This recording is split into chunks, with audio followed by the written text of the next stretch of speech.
Hi there. Now, you've probably heard the phrase, you're 100% responsible for everything that happens in your life. But let's be honest, how can that really be true? So, am I responsible for a natural disaster or someone else's act of violence? That's never sat right with me. And today I want to share a different way of looking at it. So, just give you a bit of background. I was trained in Ho'oponopono, and they very much teach this idea of total responsibility. And I've also seen it come up in parenting books and spiritual circles, but I've always struggled with it because to me, it can slip into victim blaming. And over the years, through my own practice and my own work with nervous system regulation, I've come to see responsibility in a different way. And I'm kind of really accepting of that sort of phrase now. So in this video, I want to share what responsibility really means as I see it. And it's not about blaming yourself for things outside your control, but learning how to take ownership of your response. And I'll give you a few practical ways that you can do that. So why I think 100% responsibility can be harmful. So when you hear a statement like you created everything in your life, you've manifested everything that you see in your life, it can be quite soul destroying because if you've experienced abuse, like when you're a child, say, or you've lived through a natural disaster, or you look at what's going on in the world right now and you look at all those people living in war-torn parts of the world and going through extreme suffering, I think to say to them, right, well, you're responsible for it. You're 100% responsible for it. It's in your life. I think, to me, feels one, like victim blaming, and two, like it's just lumping on more and more shame onto somebody who's suffering. Because we tend to do that anyway. We tend to blame ourselves for negative things that happen. And I think it tends to feel like blaming. And that's maybe a little bit of the way that the whole self-help world gets toxic, in that we start blaming, well, you're responsible for it. You need to take responsibility for it. And it's like, is that really what it means when it says you're 100% responsible for stuff? And I remember, because I'm talking about how it feels like blame, and I remember watching, I think it was Joe Vitale, when I was doing some more of the Ho'oponopono studying, talking about this, and he said there's a difference between blame and responsibility. So blame is like, it's your fault it happened. And a lot of these things, it's not your fault, but you are responsible for it. And I think that's quite a hard distinction to get our heads around. But when we can, it takes away the blame and the shame and all that negative stuff and allows us to move into a place of empowerment where we can actually take that real responsibility and see something positive come out of it. So the word responsibility can actually be broken down into response ability. So your ability to respond to a situation. And I think that's where it's been misused. So when we use the word responsibility, often we feel we misconstrue it and we muddle it up with blame.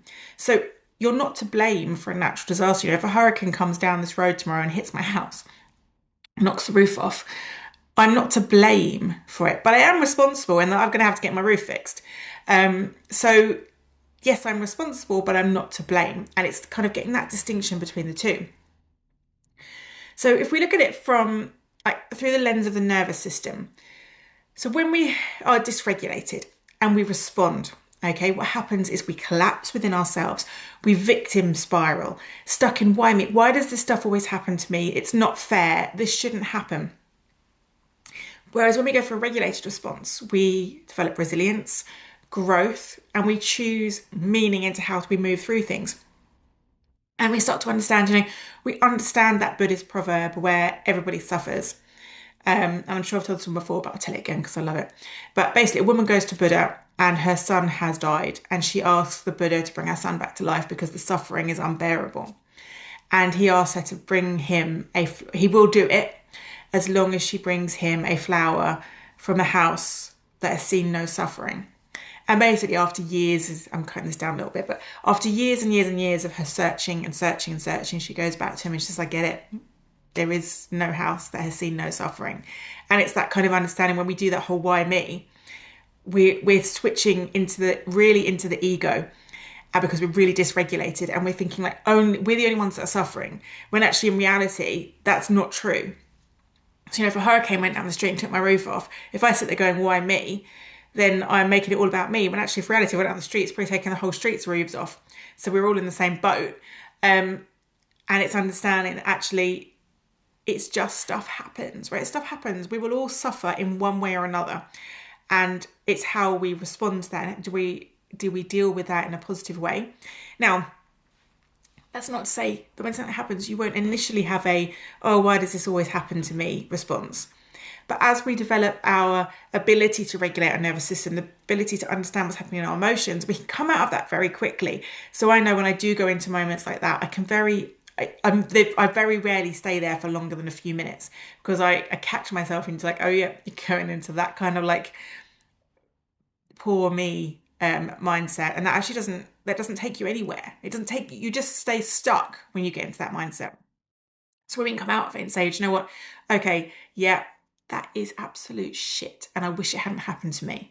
But what can I do about it? How can I change it? I'm still here. I'm still surviving. What do I need to do about it? And so it's about how we sort of take that responsibility. And if you think about it, there's two paths that people can take. So let's suppose, I'll give you an example. I'll give you my example growing up. I grew up with a dad who was an alcoholic, and he was very abusive. So lots of domestic violence in my house. And there was lots of negativity and anger and all of these things going on.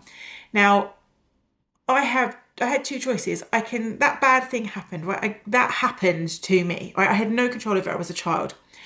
And it can either be my whole story in terms of I could be a victim of that situation for the rest of my life. I can go out and I can find men who are going to treat me the way that my dad treated my mum and do all those kind of things, and make it all my whole life is that, and the negative spiral down. And it could be like a stuck identity. Or that bad thing can happen and I can say, right, okay, yes, it happened, but what can I learn from it? How can I grow stronger? How can I work through it? How can I get strength and wisdom from what I've been through? And I have spent, and I don't claim to be perfectly there, but I have spent a lot of my life working through things as they come up and learning how to get stronger from them. And there have been other things that have happened since then, obviously. And it's all about building that strength and resilience. And actually, the more you do that, the more you find a way to get through stuff and get out of that victim mindset and become a stronger person from something negative happening, the easier it becomes to do it, because you develop that resilience, that bounce back ability. And the difference between the two, being stuck in that victim mentality or developing growth and strength and resilience, often comes down to how much responsibility we take for our response and not for the event itself. So how much do we say, well, okay, I had no control over what happened to me, but I do have control over the rest of my life and how I respond to that situation and where I take it. And it's learning to accept that responsibility and being comfortable with taking that responsibility. So some practical ways to practice your response ability is when things come up.